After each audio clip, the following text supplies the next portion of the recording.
to rate the risky slice. Because of the AAA rating, the investment banker can sell the safe slice to the investors who only want safe investments. He sells the OK slice to other bankers, and the risky slices to hedge funds and other risk takers. The investment banker makes millions. He then repays his loans. Finally, the investors have found a good investment for their money, much better than the 1% Treasury bills. They're so pleased they want more CDO slices. So the investment banker calls up the lender, wanting more mortgages. The lender calls up the broker for more homeowners, but the broker can't find anyone. Everyone that qualifies for a mortgage already has one, but they have an idea.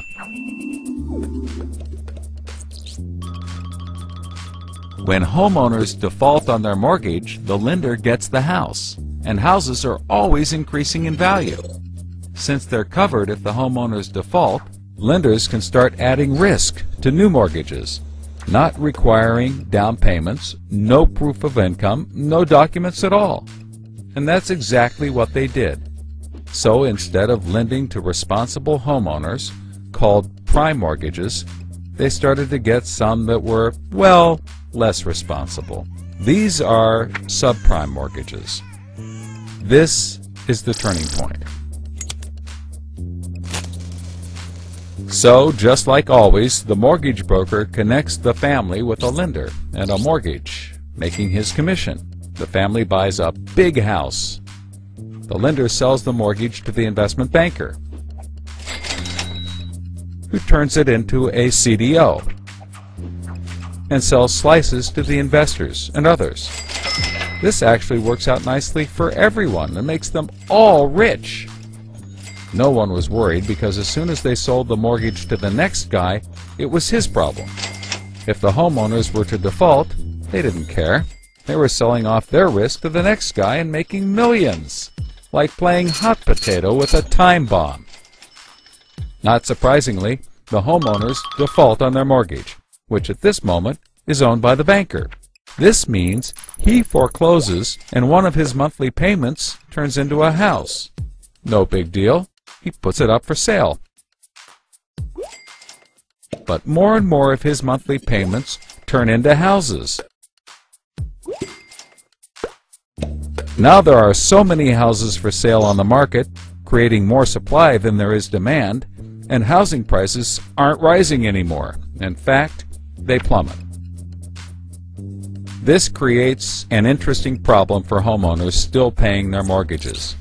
As all the houses in their neighborhood go up for sale, the value of their house goes down, and they start to wonder why they're paying back their $300,000 mortgage when the house is now worth only $90,000. They decide that it doesn't make sense to continue paying, even though they can afford to, and they walk away from their house. Default rates sweep the country, and prices plummet. Now the investment banker is basically holding a box full of worthless houses. He calls up his buddy the investor to sell his CDO, but the investor isn't stupid and says, no thanks. He knows that the stream of money isn't even a dribble anymore.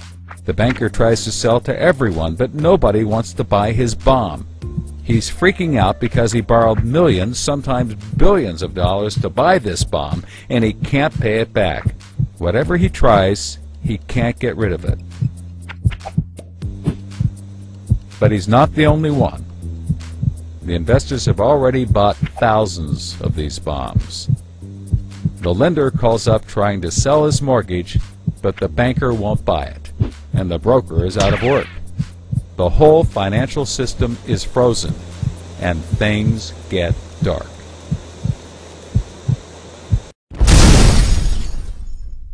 Everybody starts going bankrupt. But that's not all. The investor calls up the homeowner and tells him that his investments are worthless. And you can begin to see how the crisis flows in a cycle. Welcome to the crisis of credit.